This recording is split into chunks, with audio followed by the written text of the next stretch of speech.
சைராம் வணக்கம். நாளை 24ஆம் தேதி ஞாயிற்றுக்கிழமை ரொம்ப அற்புதமான ஒரு திருநாளுங்க. அதாவது பட்டாபிராமில் அமைந்துள்ள ஸ்ரீ செல்வ விநாயகர் ஆலயத்தில் 10,008 மோதகங்களை கொண்டு ரொம்ப சிறப்பான முறையில் யாகம் ஒன்று நடக்க இருக்கு இல்லையா? அதை பற்றி வீடியோ பதிவெல்லாம் கூட நான் கொடுத்துருந்தேன். அந்த திருக்கோவிலுக்கு நாளைக்கு நானும் போகிறேங்க. ஏன்னா பூஜையில் கலந்துக்க முடியல. ஆனால் பூஜையாவது நம்ம பார்த்துட்டு வரதே பெரிய பாக்கியம் இல்லையா? அதனால் செல்வ விநாயகர் எம்பெருமானுக்கு அழகான ஏலக்காய் மாலை ரெடி பண்ணியாச்சுங்க. அழகாக இதெல்லாம் கொண்டு போய் நம்ம எம்பெருமானுக்கு சாப்பிட்டுட்டு அந்த பூஜையெல்லாம் பார்த்துட்டு வரலாம் அப்படின்னு இருக்கிறேன். அதனால வாய்ப்பு இருக்கிற அன்பர்கள் கட்டாயமா வந்து இந்த பூஜையில் கலந்துக்கோங்க. அட்ரஸ்லாம் மேலே கொடுத்துருக்கேன் பாருங்க.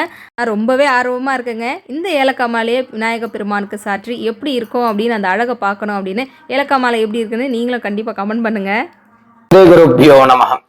எல்லாம் சாய் செயல் சேனல் அன்பர்களுக்கும் பக்தர்களுக்கு அனைவருக்கும் நமஸ்காரம். நிஜமாவே நீங்க எல்லாருமே பாக்கியசாலிகள். ஏன் தெரியுமா? இப்ப சொல்ல போற விஷயம் அந்த மாதிரி விஷயம். ஏன்னா ஸ்ரீ செல்வ விநாயகர் ஸ்ரீ கல்யாணராமர் ஆலயம் ரொம்ப பழமை வாய்ந்த ஆலயம். அதுல 75வது வருஷம் இந்த வருஷம் விநாயகர் சதுர்த்தி.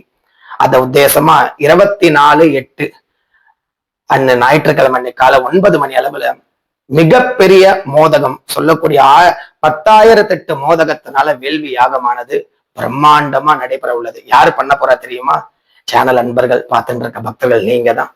வந்து எல்லாருமே அதுல கலந்துக்கோங்க. ஏன்னா அற்புதமான வேள்வி யாகம். ஏன்னா அன்றைய தினத்துல கலந்துக்கிற அத்தனை பேரோட சங்கடங்களும் தீரும். ஏன்னா முழு கடவுள் விநாயக பெருமான். காரிய சித்தி ஏற்படும். அதுவும் நம்ம ஆலயத்துல மூர்த்தி ரொம்ப சிறுசு, ஆனா கீர்த்தி அதீத சக்தி. வாழ்க்கையில ஒரு முறையாவது இவரை வந்து நீங்க எல்லாருமே பார்க்கணும்.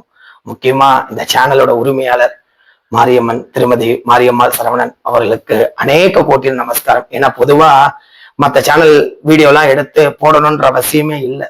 அதுவும் அவ பதிவிடுற நிறைய ஆன்மீக தகவலுக்கு இதெல்லாம் ஒரு விஷயமே இல்லைன்னு பொருள்படுத்தாம இருக்கலாம். ஆனா பிள்ளையார் அவளை பார்க்க வச்சு அவ மனசுக்குள்ள அதை புகுத்து அது ஏதோ ஒரு பிரபஞ்சம். இந்த சக்தி முழுவதும் அவா சேனல்ல இருக்க பக்தர்கள் நீங்க எல்லாம் நம்ம கோவிலுக்கு வரணும், நல்லது நடக்கணும்ன்றதுக்காக தான் இப்பேற்பட்ட யாகமானது நடைபெற உள்ளது. அதனால தவறாம தயவு செய்து இந்த சேனல் பார்த்துட்டு இருக்க எல்லாருமே அன்னைக்கு தினத்துல வந்து பூஜையில கலந்துக்கோங்க. நிச்சயம் அந்த பிள்ளையார் அனுகிரகத்தை பூரணமா பெறணும். வெறும் சங்கல்பத்திற்கு 108 மோதகம் வெறும் 1,008 ரூபாய் மட்டுமே தான். இதுல 100 குடும்பம் மட்டும்தான் கலந்துக்க முடியும்.